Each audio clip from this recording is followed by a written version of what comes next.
mga kasari, may binili ako ng bagong sabitan ng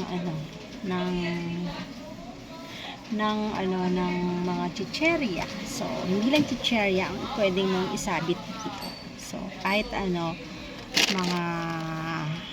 bagay-bagay na pwede mong butasan tapos pwede mong isabit.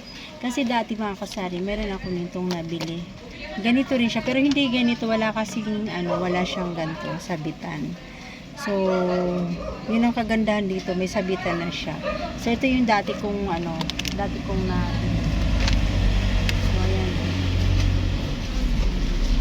ito yung mga kasari yung nabili ko, walang ganito. Ito yung difference niya, wala siyang tsaka mas malapad siya. So, meron siyang ganyan design. So, may design siyang ganyan.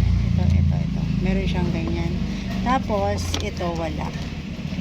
Ganyan lang siya ka-plain. So, matagal na rin to, magpo 4 years na rin to. Kasi ito yung una kong ginagamit dito sa tinda nung unang nagbukas ako. So, ito yung unang in-order ko.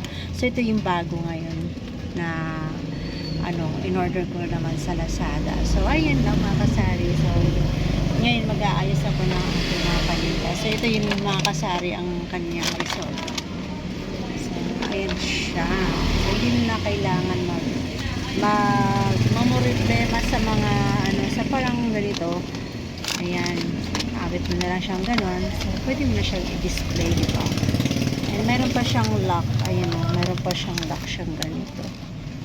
So, ayan. Ito nga pala mga kasari, mabibili pala ito sa Lazada. So, ayan. Bili na kayo sa may mga sari-sari store. Pwede po kayong bumili nito para mas maganda tingnan ang ating paninda sa labas. So, ayan.